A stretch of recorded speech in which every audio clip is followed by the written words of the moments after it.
샬롬. 샬롬. 네, 잘 주무셨습니까? 네, 네, 기도하고 시작하겠습니다. 하나님 감사합니다. 진심으로 감사드립니다. 하나님 앞에서 입을 열 수 없는 저희들입니다. 그럼에도 불구하고 이 시간에 주님의 긍휼하심을 구하는 마음으로 함께 말씀 앞에 섭니다. 하나님, 불쌍히 여기시고 우리 귀에 할례를 행하여 주시옵소서. 예수님의 이름으로 기도했습니다. 아멘. 아멘.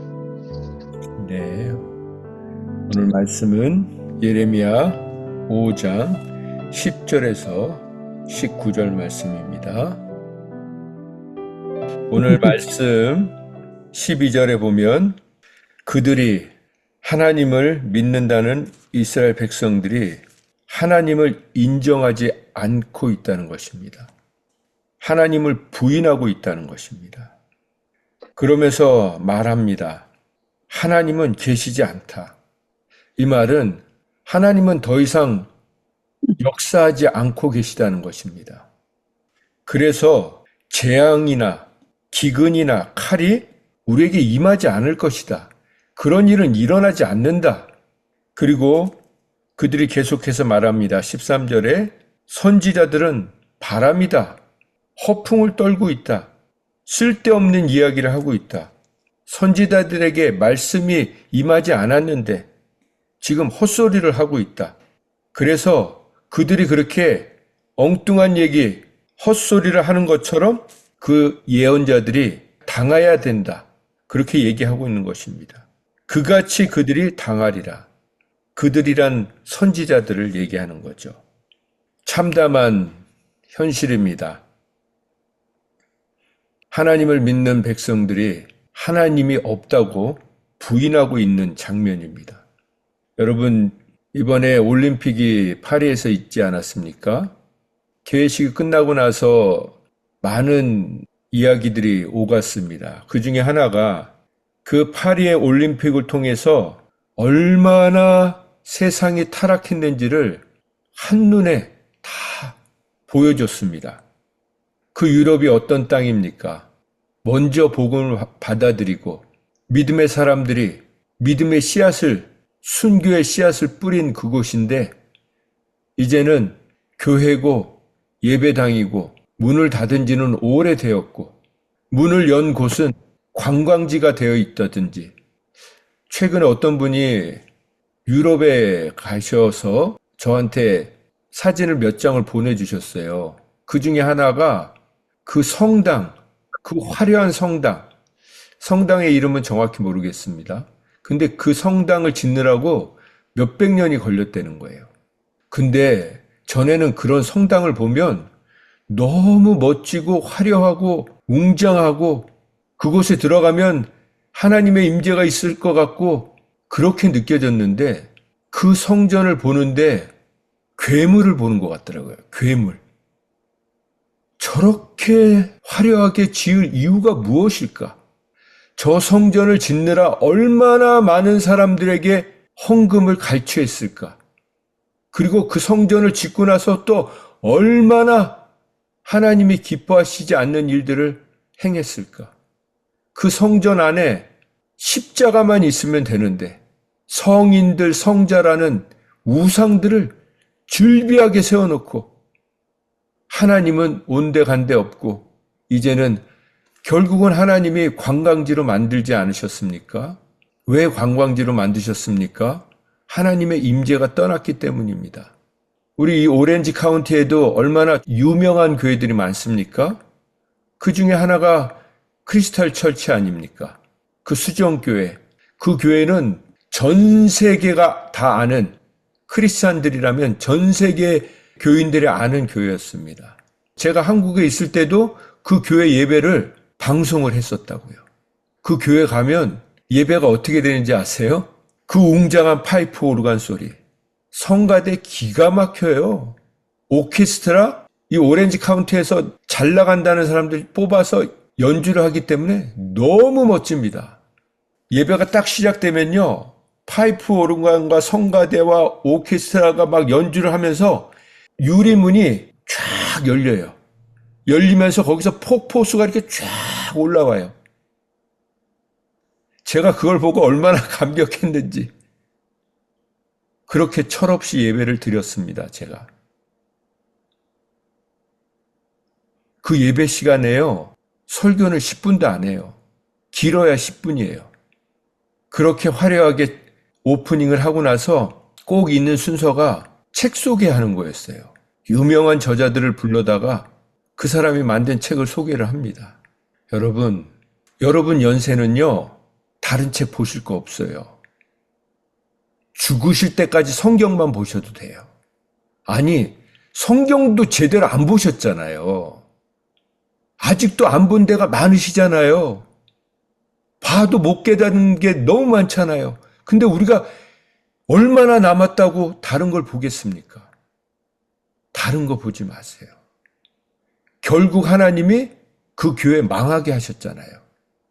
하나님이 없다고 하면 하나님이 반드시 그 말에 대한 대가를 치르게 하십니다. 14절을 보세요. 그러므로 만군의 하나님 여호와께서 그 이야기를 다 듣고 계셨죠. 그리고 이와 같이 말씀하십니다. 너희가 이 말을 하였은즉. 여러분, 그래서 우리는 믿음의 말을 해야 됩니다. 하나님의 말씀을 전해야지 우리 인간의 말을 해서는 안 되는 것입니다. 제가 설교 중에 인간의 말을 할 때가 있어요. 그러면 여러분, 그거 갖고 꼬투리 잡지 마세요. 넘어가세요. 저도 제 설교 듣고 나서 회개해요. 또 내가 이런 실수를 했구나. 쓸데없는 말을 했구나. 그럼에도 불구하고 오늘도 두려운 마음으로 하나님 앞에 또 여러분 앞에 말씀을 전합니다. 정말 은혜 받는 사람은요, 제가 욕을 해도 은혜를 받고요, 정말 은혜 못 받는 사람은요, 1시간 내내 설교 듣고 쓸데없는 말 그 한마디 기억해요. 여러분, 여러분과 저에게 말씀이 기억되기를 원합니다. 그게 복받은 자예요.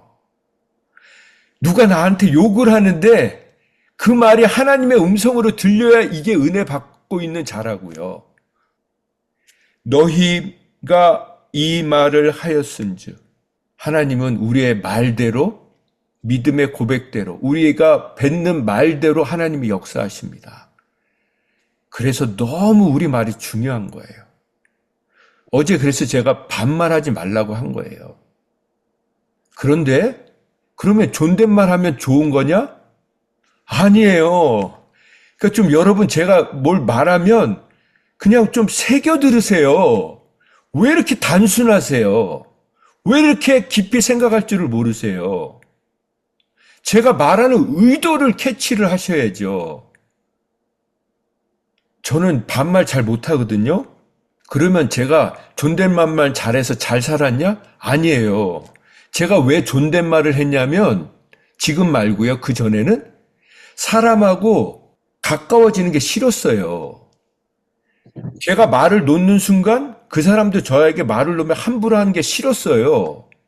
그래서 제가 존댓말을 한 거예요. 무시당하기 싫어서, 그리고 가까이 오는 거 싫어서 제가 존댓말을 했다고요. 그런데 제가 하나님의 은혜를 깨닫기 시작하면서부터 그런 식으로 존댓말 안 해요. 진짜 존중하는 마음으로, 존경하는 마음으로 존댓말을 한다고요. 이게 틀린 거예요. 반말을 해도 사랑하는 마음으로 할 수 있어요. 그러나 그렇게 하고 있지 않다는 걸 지적해 준 거라고요. 그 좀 새겨 들으세요. 여러분들의 표정을 보면 확 드러나요. 말씀이 툭 튕겨나가는 사람이 있고요. 그걸 감사함으로 받는 사람이 있어요. 여러분, 감사함으로 받으면 버릴 게 없다고 했어요. 말씀을 감사함으로 받으시기 바랍니다. 개가 짖는 것도 감사함으로 들으시기 바랍니다. 개가 멀쩡히 산책하고 지나가는데 여러분 보고 짖으면 어이 저런 멍멍이가 왜 날 보고 짖어? 그 기분 나쁘면 그 수준에 있는 거예요. 근데 그 소리를 들으면서 내가 뭐 잘못한 게 있나? 그렇게 들으면 그것마저 은혜로 들립니다. 볼지어다 내가 내 입에 있는 나의 말을 하나님께서 내 입은 예레미야의 입을 말하는 거예요. 예레미야에 주신 그 말씀을 그 예언을 불이 되게 해서 이 악한 백성들 그들을 불살라 버리시겠다는 거예요. 하나님의 말씀을 인정하지 않고 하나님을 부인하는 이 자들에게 예레미야에게 불같은 말을 집어넣어서 그들을 다 살라버리시겠다는 거예요.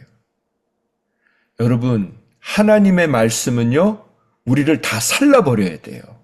우리의 자존심, 우리의 경험, 우리의 지식, 우리의 과거의 경력, 이런 거를 다 불살라버리는 게 하나님의 말씀이에요.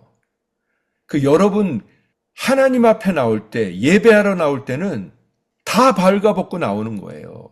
무슨 과거의 훈장 달고 나오는 게 아니에요. 이력 갖고 나오는 게 아니에요.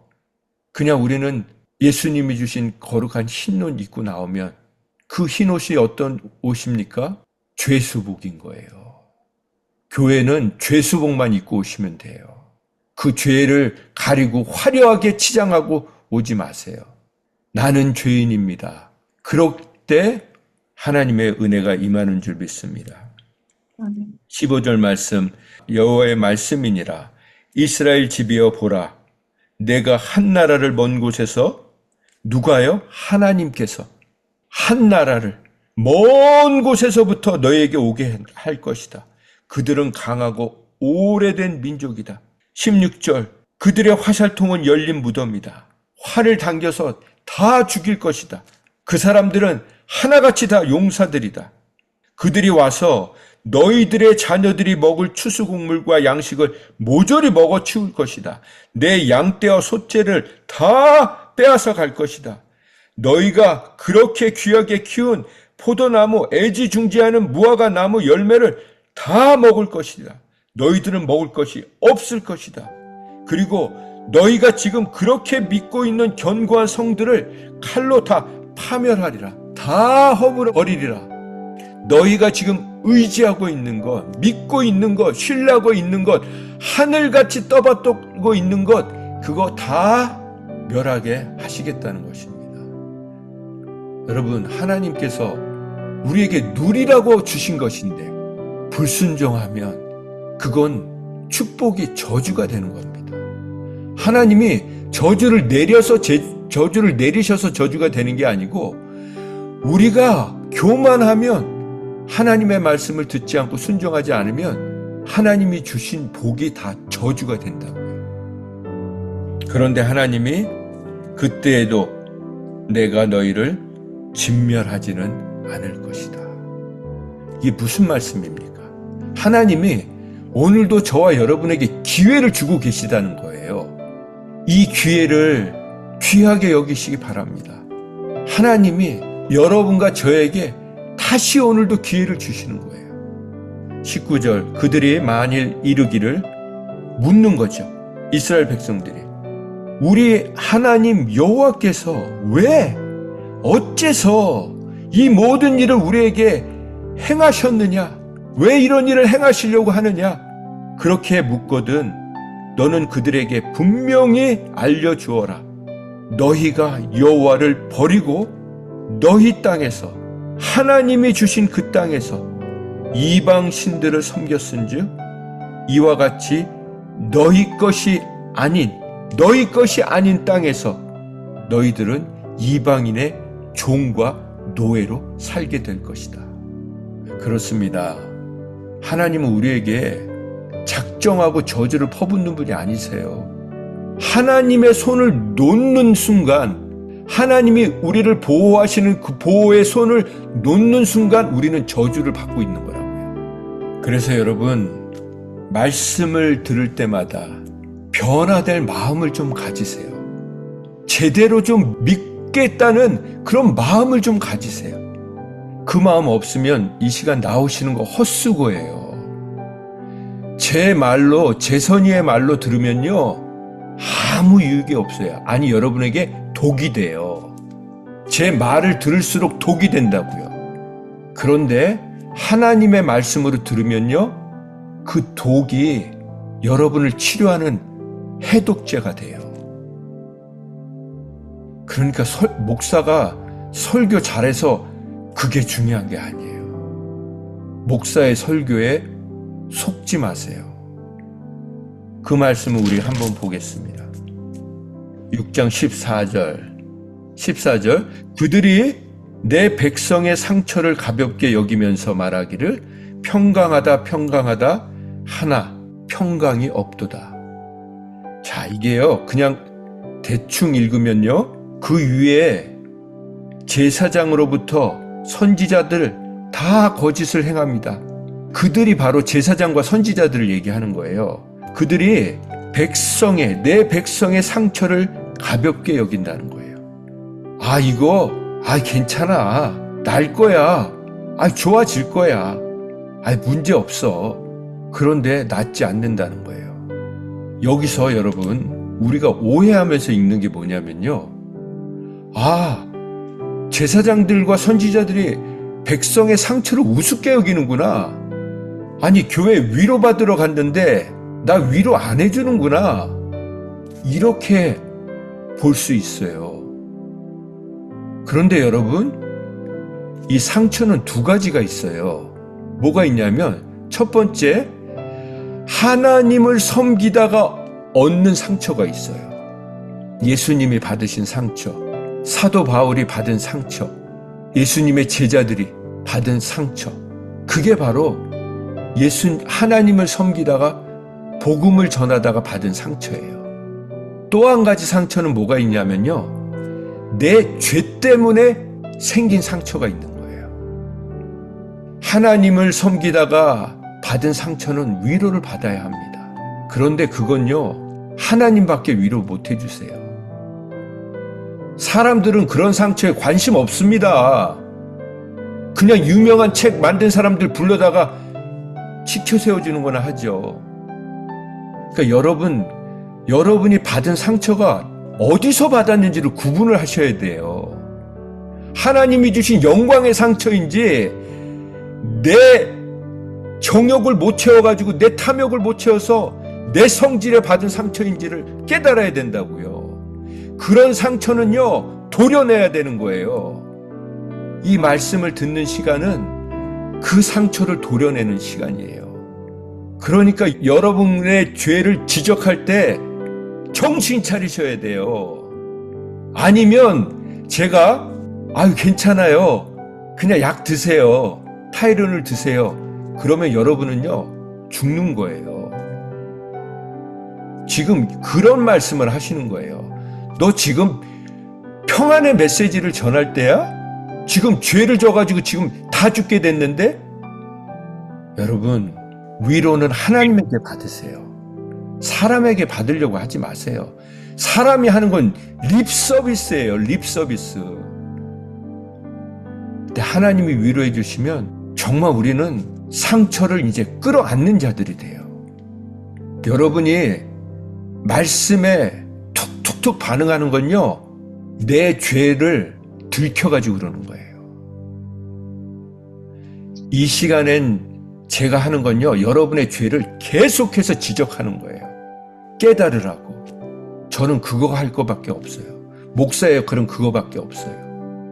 저는 어제도 오늘도 지금도 보이는 건 죄밖에 없어요. 그리고 하나님의 은혜밖에 안 보여요. 여러분에게도 보이는 건 내 죄. 그럼에도 나를 진멸하지 아니하시고 아직도 기회를 주시는 그 하나님의 은혜. 우리 눈엔 그 두 개만 보이면 됩니다. 그러면 끝까지 갈 수 있어요. 그게 믿음을 지키는 방법입니다. 10절 말씀 보세요. 그 귀가 할례를 받지 못하였으므로 내가 누구에게 말하며 누구에게 경책하여 듣게 할꼬? 그 귀가 할례를 받지 못하였으므로 듣지 못하는도다. 보라, 여호와의 말씀을 그들이 자신들에게 뭐로 여겼다고요? 하나님의 말씀을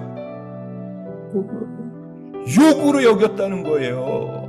아니, 왜 나한테 욕하는 거예요? 여러분, 욕 먹으셔야 돼요. 어떻게 하나님의 말씀을 욕으로 여깁니까? 그래서 이를 즐겨 듣지 아니하니 그러므로 여호와의 분노가 내게 가득하여 참기 어렵도다. 여러분, 우리는요, 남은 인생 욕을 바가지로 먹으면서 살아야 돼요. 왜요? 평생 우리가 한 거라고는 죄 지은 것밖에 없기 때문에. 그러니까 욕 먹으면 감사함으로 받으시기 바랍니다. 마땅하다, 지당하다, 저 사람이 나 욕하는 거 당연하다. 그렇게 살아갈 때 하나님이 우리를 긍휼히 여기시고 그 긍휼을 거두지 않으시는 것입니다. 기도하겠습니다. 하나님, 귀가 할례를 받지 못해서 하나님의 말씀을 욕으로 여기고 살아왔습니다. 하나님, 이제는 하나님의 말씀을 온전히 들을 수 있도록 우리의 마음에, 우리의 귀에, 우리의 눈에, 우리의 입에 할례를 행하여 주시옵소서. 그래서 남은 인생 하나님의 그 놀라우신 은혜에 붙들려서 그 은혜를 전하는 귀한 통로들로 살아가게 하여 주시옵소서. 그래서 우리의 삶에 정말 하나님이 기뻐하시는 생명의 열매가, 영혼들을 살리는 열매가 맺히게 하여 주시옵소서. 간절히 주님 앞에 부탁드리오며 예수님의 이름으로 기도했습니다. 아멘. 아멘.